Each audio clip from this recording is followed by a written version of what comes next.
Olá, muito boa tarde. Mais uma vez estamos aqui reunidos para o estudo do livro Os Mensageiros. Hoje vamos estudar o capítulo 15, A Viagem. Livro de André Luiz, psicografado por Francisco Cândido Xavier.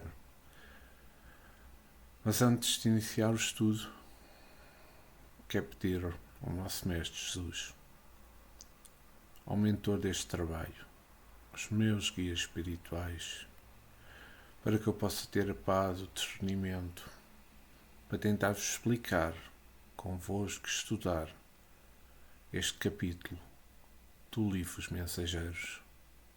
E que assim seja.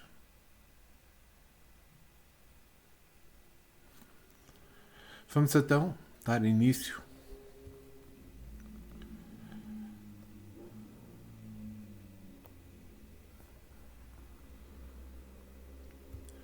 mas antes de começarmos o capítulo 15 propriamente dito, eu queria relembrar o que estudámos no capítulo 14, que tivemos a oração como compromisso. Diferente do que aqui na Terra, as orações nas colónias espirituais não são um costume vulgarizado de pedir coisas materiais e felicidade, como acontece aqui connosco. A oração é a identificação com o divino. Assim também Jesus nos ensinou a orar e que fosse feita a vontade do Pai. Foi este princípio que vimos neste texto, no capítulo 14. Prepararmos para o serviço em união com Cristo é uma obrigação de todo um espírito encarnado. Ou não? André Luiz, neste capítulo 14, regressa outra vez à Terra com a condição de espírito que protege e ampara outros nas dores humanas, mas com uma percepção diferente. O de saber ver os problemas dos encarnados, as causas deles, e não somente a aparência externa. A razão imediata que possuímos faz-nos ver no sofrimento de outra pessoa uma injustiça afinal. Colocar-nos nossos sentimentos acima da razão, onde deve fortificar e vigorar no cumprimento dos ajustes e dos desajustes. E reajustes. A qualidade é que quem hoje sofre já fez sofrer alguém. Quem hoje perde algo, o que tirou de outro. Quem fere e sente dores é porque causou isso a algum irmão noutra existência. Tanto como espírito e ou encarnado, será sempre suficiente o auxílio que se queira dar ao outro, baseado apenas na aparência das coisas, como acontece com muitos de nós aqui na Terra. Como que a aparência é tudo, mas não é. E vamos então iniciar este capítulo 15. Depois de empregarmos capítulo 15, que se chama A Viagem. Depois de empregarmos o processo de condução rápida, atravessando imensas distâncias, surgiu uma região menos bela. O firmamento cobria-se de nuvens espessas e alguma coisa que eu não podia compreender impedia-nos a volitação com facilidade. Já falámos disto, da volitação. Creio que o mesmo não acontecia ao nosso instrutor, mas Vicente e eu fazíamos enorme esforço para acompanhá-lo. Anicete, percebendo de pronto os nossos obstáculos, considerou: será conveniente utilizarmos a locomoção. A atmosfera começa a pesar muitíssimo e não devemos andar muito distante do campo da paz. Não precisaremos ir até lá. Todavia, descansaremos no pronto-socorro. Encontraremos ali os recursos indispensáveis. Mas o que é isto? Perguntei. Admirado da profunda modificação de ambiente que era o que estavam a viver naquele momento, André Luiz. Estamos penetrando a esfera de vibrações mais fortes da mente humana. Achamos a grande distância da crosta. Entretanto, já podemos identificar desde logo a influência mental da humanidade encarnada. Grandes lutas desenrolam-se nestes planos e milhares de irmãos abnegados aqui se votam à missão de ensinar e consolar os que sofreram. Neste instante, chegáramos ao cume de uma montanha, envolvida numa sombra fumarenta. No sol, desenhavam-se trilhas diversas, à maneira de labirintos bem formados. E vou parar aqui o texto, porque vamos cá ver. Quando saíram do nosso lar e começaram a descer no sentido da terra, como quando mostra esta parte que eu li do texto, as compilações surgiram. As complicações surgiram. E com a Aniceto nada disso aconteceu. É claro que a Aniceto há muito que efetuava este serviço. André Luís mostra a dificuldade do intercâmbio espiritual com o mundo físico, a esfera de vibrações mais forte da mente humana, a influenciação mental da humanidade encarnada. Com estas informações, André Luís contrariam aqueles que pensam que os espíritos são livres no plano espiritual, fazendo o que querem. Mas não é bem assim. Com estas dificuldades demonstradas por André Luís e também por Vicente, percebe-se as dificuldades que os espíritos elevados têm para se aproximarem de nós encarnados. Como aconteceu com o nosso Mestre Jesus quando desceu à Terra, teve de se ir adaptando o seu corpo de luz até ao nosso invólucro de carne, envolvendo o planeta Terra e projetando-se para distâncias imensas. Existem camadas de correntes mentais, produto do que se pensam, daquilo que se pensa, que é o que acontece com quando ele fala aqui da mente humana, da mentalidade, no que ia da mente, o pesado que é quando chega perto da Terra. É que isto, o produto que pensam, o produto como vivem, como agem os homens encarnados e desencarnados, essa é sem dúvida a psicosfera terrestre. Num planeta onde o mal supera o bem, infelizmente, isso ainda acontece connosco, tais camadas formadas por turbilhões de pensamentos. Pensamentos bons, pensamentos maus, que se eles cruzam-se entre si. Ora com sintonia, ora com repulsão. Obviamente estão cheios, eivados, como se costuma dizer, de vibrações majoritariamente deletérias, as quais tendem a influenciar, se não toda a gente, grande parte da humanidade. Ocorre que, extrapolando a silhueta física de todos os seres humanos, possui uma aura radiante. Nós humanos, em particular, a intensidade vibratória e características cromáticas são constâneas na nossa evolução e no nosso comportamento. Na aura humana de ação protetora, qual uma túnica eletromagnética, um halo energético, uma coraça vibratória, espécie de carapaça fluídica, à maneira de campo ovoide, nas expressões seguras do espírito André Luís, que se localizam as aberturas dos centros vitais, que são chakras, que ora captam, ora exaurem energias incessantemente. Nada objeta considerar que a citada aura é a psicosfera de cada ser humano, através da qual, ainda segundo André Luís, somos vistos e examinados pelas inteligências superiores, sentidos e reconhecidos pelos nossos afins. Dessa forma, resta verdadeiro que a influência externa, se negativa, só poderá acontecer se houver um desguarnecimento psíquico, isto é, invigilância moral. De que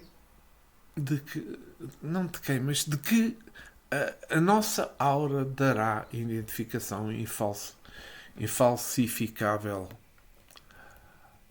A lei divina contempla solidariamente que a cada um segundo as suas obras. A soma de todas as auras, com as projeções radiantes intercruzantes entre si, frutos de incessantes pensamentos das criaturas humanas, quer sejam encarnadas, quer sejam desencarnadas, formará a psicosfera do mundo em que vivem. Mergulhadas e sustentando-se mentalmente neste mar de vibrações e ondas, correntes magnéticas, enfim, no nosso caso, a Terra. Cada pensamento ou ação tem reflexos na psicosfera terrestre, muito embora imperceptíveis individualmente, mas expressivas num conjunto todo. Algo assim como o chamado efeito borboleta refere às condições iniciais dentro da teoria do caos, que, segundo a cultura popular, faz com que o bater de asas de uma simples borboleta influencie o curso natural das coisas e, assim, provocando um tufão do outro lado do mundo.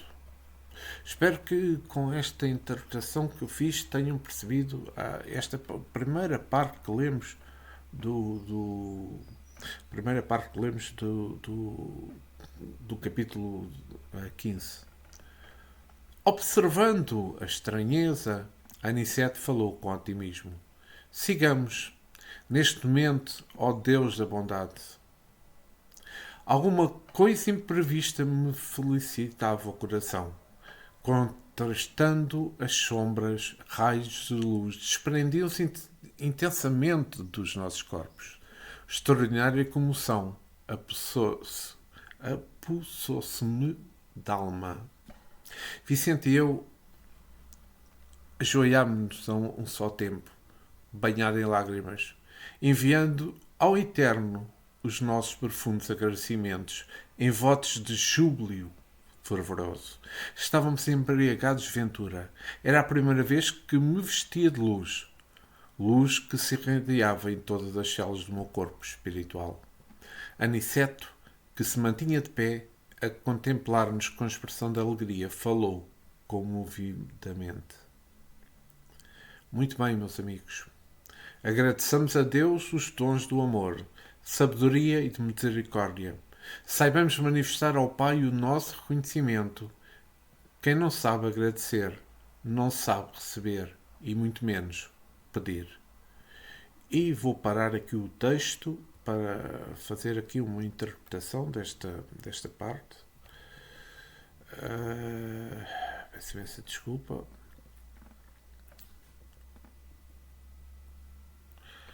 Esta situação que nunca foi vivida por André Luís e por Vicente também, foi de uma emoção tão forte, como seres imperfeitos que ainda estavam nesta missão com amor e serem úteis ao próximo. Esta foi sem dúvida um episódio bonito e qualquer um de nós sentiríamos a mesma emoção que eles sentiram naquele momento. Este momento acabou por ser um despertar nas suas vistas espirituais. Claridades que surgiram em zonas de escuridão, devido aos nossos pensamentos que emitimos na Terra, pelos vícios, pela dor, pelo rancor, pelo egoísmo e pela vaidade.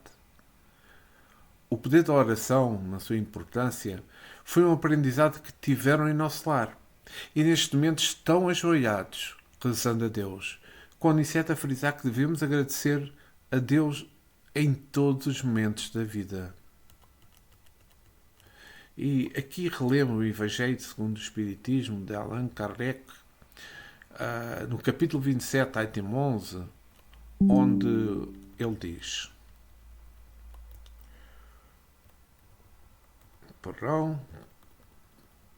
a oração pode ser entendida como uma aproximação com Deus, por meio de palavras ou de pensamentos, realizada em particular ou em público.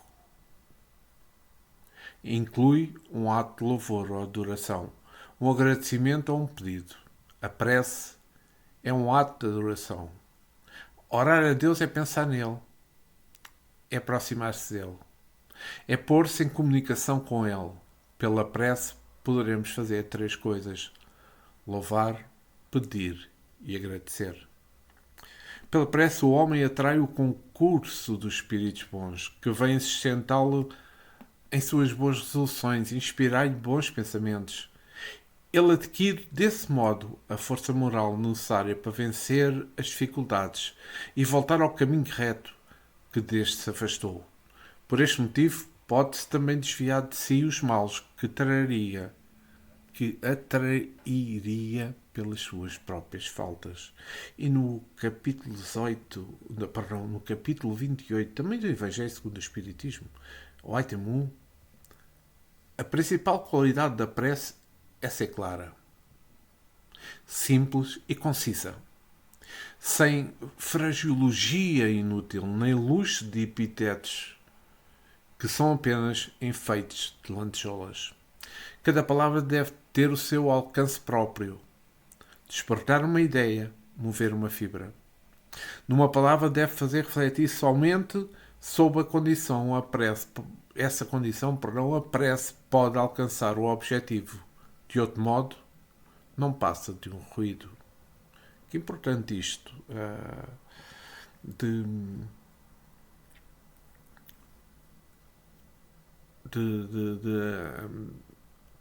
Allan Kardec, que escreveu no Evangelho segundo o Espiritismo.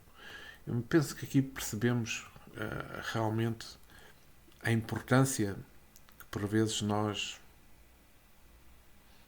floreamos muito, mas que nós podemos ser mais concisos e devemos ser mais concisos com Deus. E vamos continuar o nosso texto. Durante muito tempo, Vicente e eu mantivemos em prece, repleta de alegrias e de lágrimas. Em seguida, retomamos a marcha, como se estivéssemos vestidos em sublime luminosidade. As surpresas, no entanto, sucediam-se ininterruptamente. Aquelas vias de comunicação eram muito diversas das que se conhecia até ali. Mergulhámos num clima estranho, onde predominava o frio e a ausência de luz solar. A topografia era um conjunto de paisagens misteriosas, lembrando de filmes fantásticos da cinematografia terrestre. Picos altíssimos semelhavam vigorosas agulhas de treva, desafiando a vastidão. Descíamos sempre como vigiadores landeando escuros princípios, em país de exotismo ameaçador. Peço imensa desculpa. Esquisita vegetação subia do solo, de espaço em espaço, entre os grandes abismos.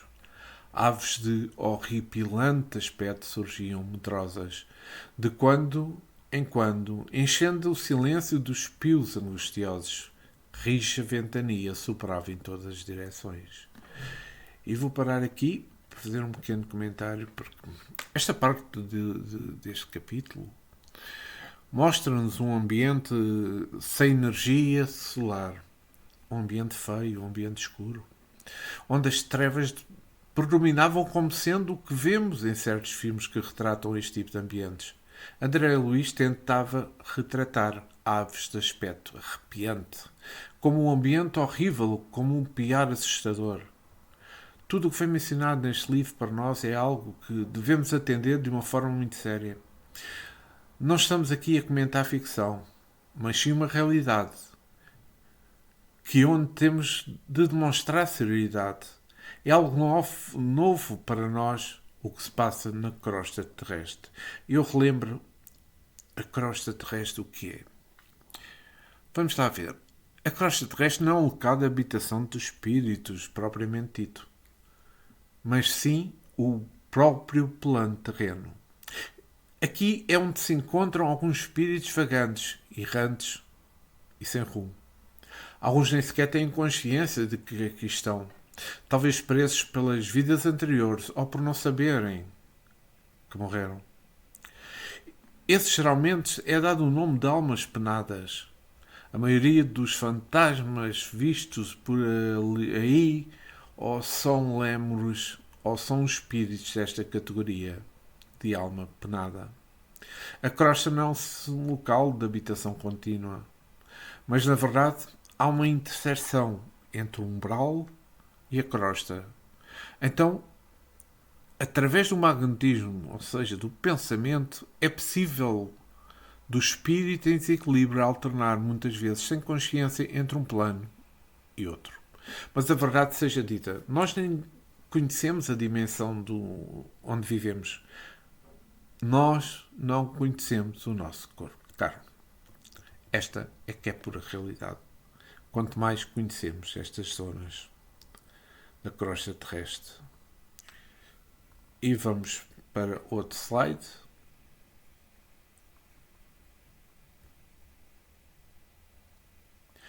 Fundamentalmente assombrado, cobrei ânimo e perguntei ao nosso instrutor: que dizeis tudo isto? Ignorava que houvesse tais regiões entre a crosta e a nossa cidade espiritual. À nossa frente sinto um mundo novo, que me é totalmente desconhecido. Por quem sois, nobre Aniceto? Nada vos pergunto por hostilidade, mas estas terras me surpreendem profundamente. Aniceto, sempre amável, sorriu docemente e respondeu: todo este mundo que vemos é continuação da nossa terra. Os olhos humanos veem apenas algumas expressões do vale em que se exercitam para a verdadeira visão espiritual, como nós outros que, observando agora alguma coisa, não estamos igualmente vendo tudo. Que importante, vou parar aqui porque aqui é algo extremamente importante que eu quero realçar. Aqui mais uma vez as palavras de André Luiz realça que não sabemos nada do nosso mundo em que estamos encarnados. Que dizeis de tudo isto? Ignorava que houvesse tais regiões entre a crosta e a nossa cidade espiritual. À nossa frente sinto um mundo novo, que me é totalmente desconhecido. Foram as palavras que André Luiz escreveu. Perdão, que André Luiz ditou Francisco Cândido Xavier. O Espiritismo não só demonstra a existência do mundo espiritual, mas apresenta-o sob um aspecto de tal modo lógico que a dúvida não tem mais razão de ser naquele que se dá o trabalho de estudá-lo de uma forma consciente.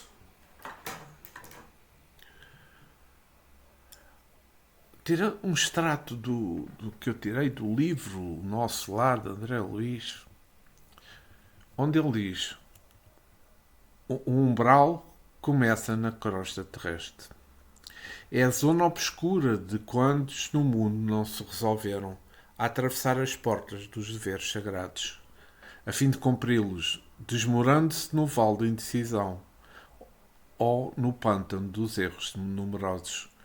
Os missionários do umbral encontram fluidos pesadíssimos emitidos sem cessar por milhares de mentes desequilibradas na prática do mal, ou terrivelmente flageladas nos sofrimentos retificadores.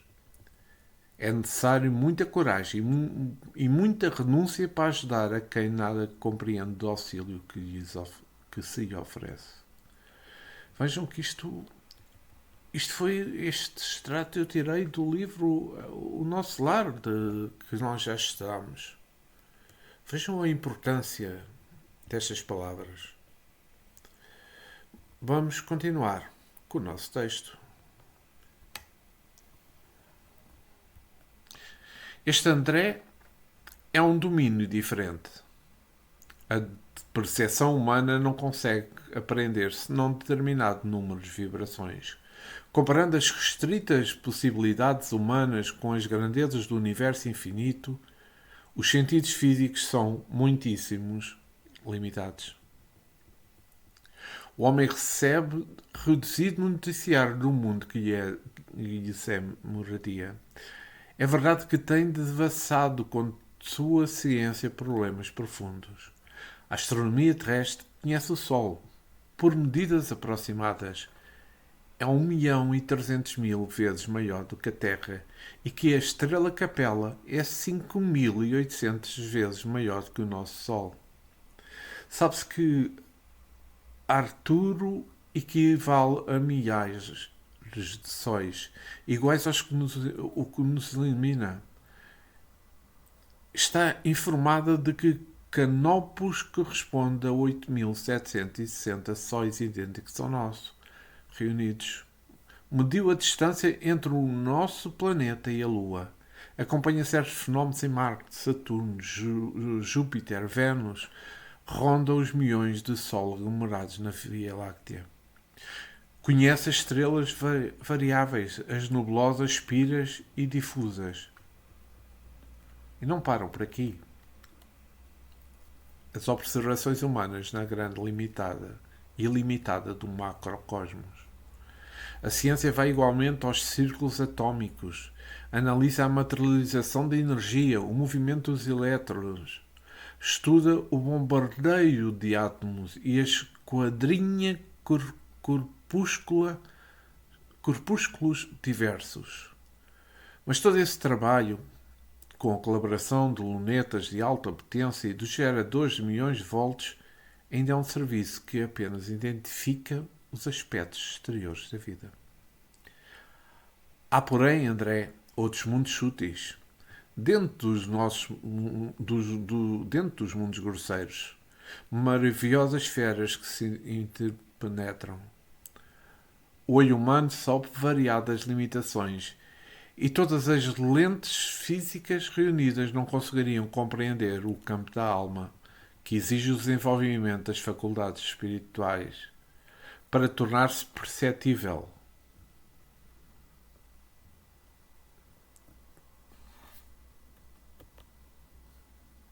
Peço desculpa, esqueci de mudar o...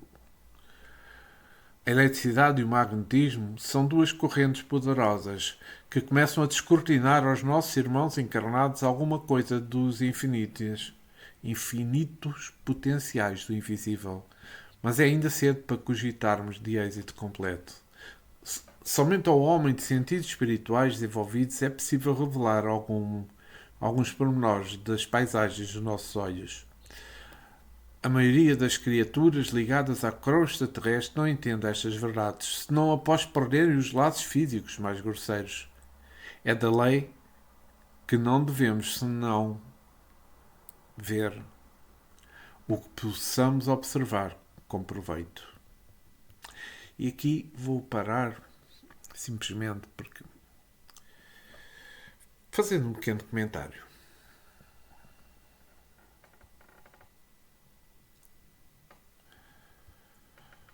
André Luís,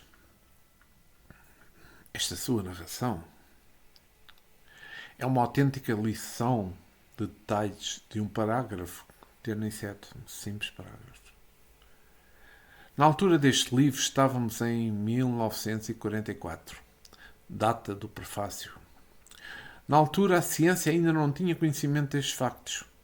Mesmo Francisco Cândido Xavier não tinha acesso a estas informações da ciência terrestre. Agora de 1944 para 2024 já se avançou muito no conhecimento da astronomia. A ciência oficial ainda não atingiu o conhecimento necessário para explicar os fenómenos mediúnicos, seja de Chico Xavier, seja de outros médios. Para os ditos milagres realizados por Jesus, não passam de efeitos da sua elevadíssima condição moral, a ponto de interferir, mas não alterar, nos fenómenos da natureza. Jesus era um médio por excelência. Francisco Cândido Xavier tinha uma formação básica de educação. Teve a capacidade de escrever alguns livros que somente pudessem ser compreendidos por profissionais de saúde. Apenas para citar um desses exemplos e outros que somente doutores da filosofia poderiam entender, para citar outro exemplo. São provas plenas de sua elevada sensibilidade de comunicação com o mundo espiritual. O mesmo se passou com Francisco Cândido Xavier, referente à parte científica. E vamos voltar ao nosso texto.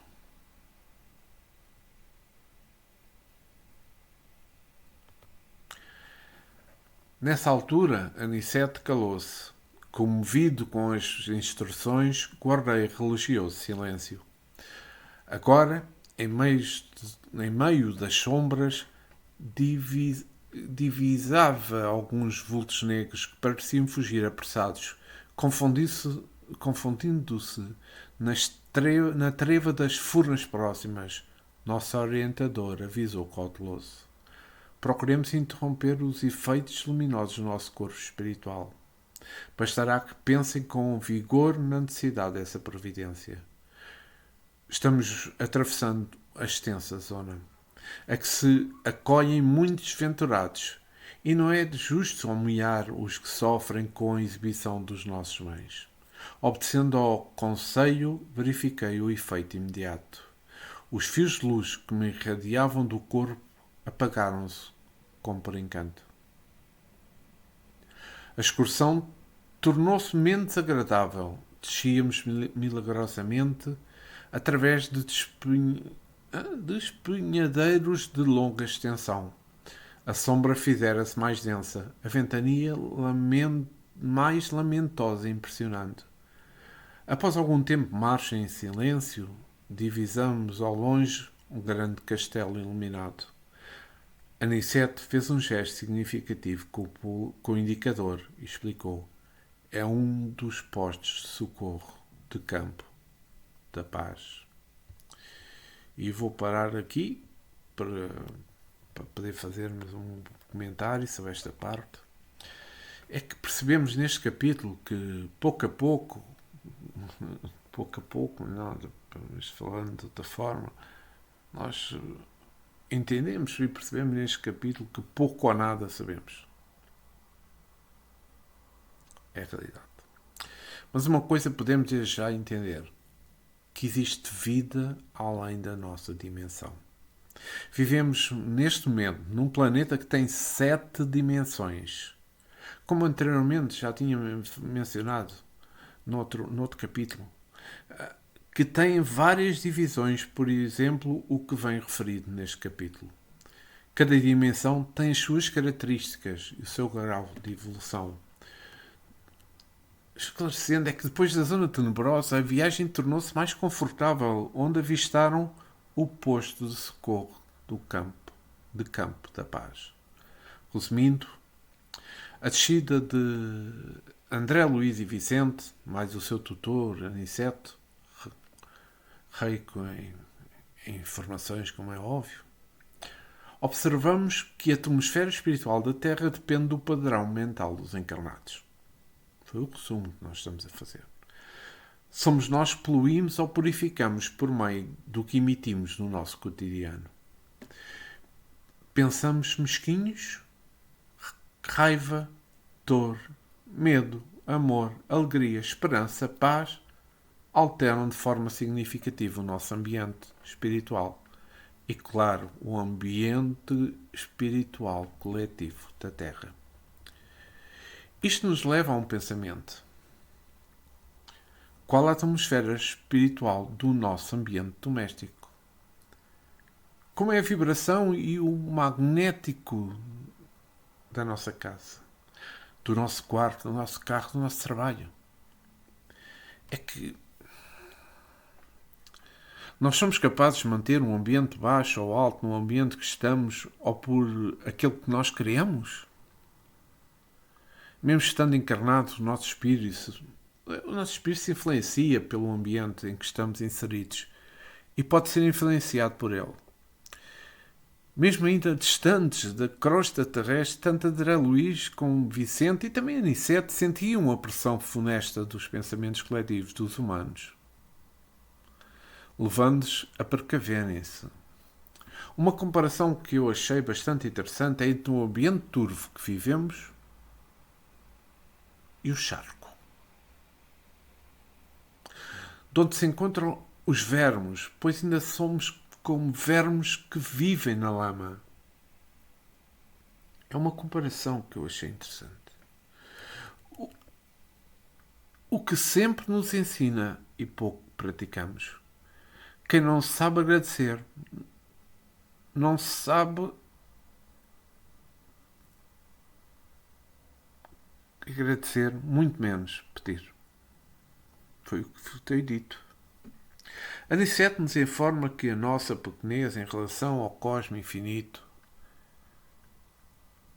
é imensa, pois somos como um protozoário infinitesimal que não conhece o corpo, onde se aloja, se encontra com a existência de um planeta inteiro. Nós não conhecemos nada. O nada que eu afirmo é muito pouco. Porque tudo ao nosso redor nos passa ao lado. Tudo o que se passa nas outras dimensões não temos conhecimento. Ou muito pouco. Muitos não têm conhecimento e têm essa palavra a dizer eu não sei, eu não conheço. Outros estudam, mas já conseguem ter um conhecimento. Pouco, mas têm. Chegamos ao fim deste capítulo 15. Espero que tenha sido do vosso agrado. Eu tentei explicar da melhor forma que me foi informado para explicar. Mas antes de irmos,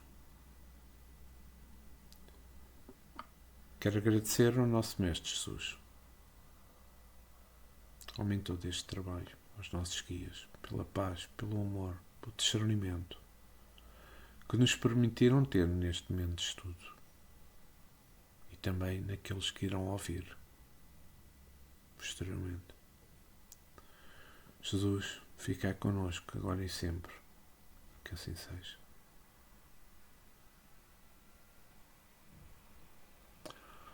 Pronto, terminamos aqui este estudo do capítulo 15. Para a semana estudaremos o capítulo 16. Espero que esteja a ser do vosso agrado este estudo do livro Os Mensageiros, do Espírito André Luís, livro psicografado por Francisco Cândido Xavier, em 1944. Muito obrigado pela atenção que tiveram. Espero que tenha sido do vosso inteiro agrado. Muita paz, muito amor, muita luz. Obrigado.